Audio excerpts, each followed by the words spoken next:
Question मैंने आपको इसके पहले बताया था, उसी से रिलेटेड ये क्वेश्चन भी है। क्या है? The ratio of sum of two APs are 5n plus 9 ratio 6n plus 7. Then find the ratio of their 25th term. Then find the ratio of their 25th term. इसके पहले question में मैंने आपको mth term का कराया था। हाँ, एक बात और सुन लीजिए, कभी कभी जो मैंने mth टर्म का रेशियो कराया, mवें पद का अनुपात निकलवाया, कभी कभी वो कहेंगे nवें पद का निकालिए, nth टर्म का। तो mth टर्म का निकाला था, अब जहां पे m था वहां पे n रख दीजिए आप, तो mth टर्म का रेशियो से वो nth टर्म के रेशियो में कन्वर्ट हो जाएगा। अब क्वेश्चन को हिंदी में ट्रांसलेट मैंने कर दिया कि दो समांतर श्रेणी के n पदों का अनुपात 5n plus 9 अनुपात 6n plus 7 है, तब उनके 25वें पदों का अनुपात ज्ञात कीजिए। हमने फिर सॉल्व किया, कैलकुलेट कर लिया, first term and common difference of first AP is A and D है, और first term and common difference of second AP is capital and capital D. मतलब पहली समांतर श्रेणी का पहला पद ए और सर्वांतर स्मॉल डी है, और दूसरी समांतर श्रेणी का पहला पद कैपिटल ए और सर्वांतर कैपिटल डी है। अब according to question, sum of n term of the first AP और sum of n term of the second AP का रेशियो मतलब डिवाइड करेंगे, कितना है वो 5n plus 9 upon 6n plus 7।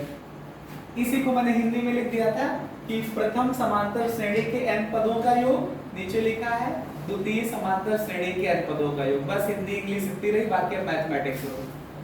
अब n पदों के योग का formula n/2 into 2a plus n minus 1 into d। दूसरे वाले के लिए लिखेंगे तो n/2, उसका दूसरे का पहला पद क्या है, a है, और कॉमन डिफरेंस कैपिटल डी है, तो जहां स्मॉल a बोलते थे वहां कैपिटल a बोलोगे, जहां स्मॉल d बोलते थे वहां कैपिटल d बोलोगे। तो n/2 into 2a plus n minus 1 into d, ये वैल्यू किसके इक्वल है 5n plus 9 upon 6n plus 7 के इक्वल। अब आप n/2 से n/2 को कैंसिल कर दीजिए, क्या बचेगा यहाँ पे 2a plus n minus 1 into d upon 2a plus n minus 1 into d equals to कितना है 5n plus 9 upon 6n plus 7। इतने में कोई दिक्कत? चलो, तुम लोगों को अगर वो डिजिट वाला क्वेश्चन है तो एक आसान सा तरीका मैं बता रहा हूं, जिससे विद इन वन लाइन आप कैलकुलेट कर सकोगे रेशियो।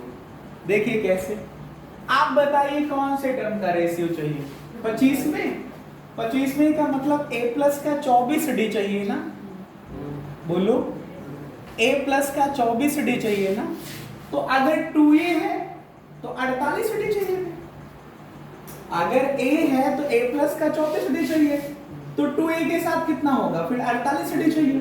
तो यहाँ पे क्या आ जाए 49 n के स्थान पर, तो n माइनस 1 48 आ जाए।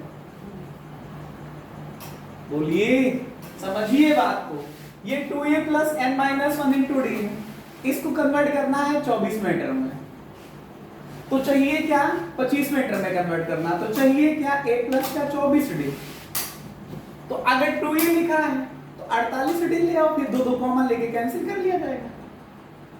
तो अगर हम पुट कर दें n की वैल्यू 49, कैसे मैंने समझाया, चाहिए हमको a प्लस का 24d, लेकिन 2a लिखा है तो किसमें कन्वर्ट कर रहा हूं मैं, 2 गुना में 48d।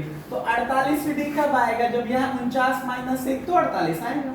तो n की वैल्यू क्या रखो, पूरे में रख दो 49, तो ये आया 2a प्लस का 48d, नीचे आएगा 2a प्लस का 48d। समझ में आया? n के स्थान पे 49 माइनस 1 48 से तो होगा, 49 माइनस 1 48 हो जाएगा। यहाँ थोड़ा से गलत लिख रहे हैं हम लोग, दूसरी जो AP है उसका कॉमन डिफरेंस कैपिटल D लिखना है, ये ध्यान देना रहे, ठीक है। अब यहाँ पे 49 रखिए, तो 5 गुणे 49 प्लस का 9, नीचे आएगा 6 गुणे 49 प्लस का 7। यहां से 2 कॉमन ले लीजिए, नीचे से 2 कॉमन लेकर के ऊपर वाले 2 को कैंसिल कर दीजिए, या कॉमन लेकर के मैं दिखा दूं क्या? तो a प्लस का 24d, नीचे से 2 कॉमन ले लीजिए, a प्लस का 24d, ठीक है, इक्वल्स टू, इसको मल्टीप्लाई करिए 5 को, 5 9 45 और 5 के 20 4 24 प्लस का 9, इसको मल्टीप्लाई करिए 9 6 54 5 6 30, 294 आएगा क्या? मल्टीप्लाई देख लीजिए, 6 9 54 5 6 चौकी 24 5 29। अब यहां से 2 से 2 कैंसिल कर लीजिए, a प्लस का 24d, कैपिटल A प्लस का 24 कैपिटल D, ये कितना आया? 45 9 कितना होगा? नीचे कितना आएगा? 300 9 7 4 11 301, 294 में 7 जोड़ लीजिए, 7 4 11, हाँ ठीक है, 301 आ जाएगा। तो ये क्या हुआ? ये पहली एपी का 25वां टर्म हुआ और ये दूसरी एपी का 25वां टर्म हुआ। तो यही तो रेशियो चाहिए था। कितना आएगा? 254 रेशियो 301। अगर ये कैंसिल हो रहा है तो कैंसिल कर लीजिए, नहीं तो उसी को लिख करके छोड़ दीजिए, ठीक है। तो ये क्या आया?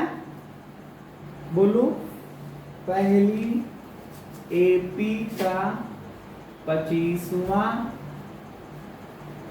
पद अनुपात दूसरी एपी का 25वां पद बराबर क्या? 254 अनुपात 301। इंग्लिश में लिखना हो तो लिखिएगा 25th term of the first AP ratio 25th term of the second AP is equal to 254 ratio 301। ठीक है, कोई समस्या?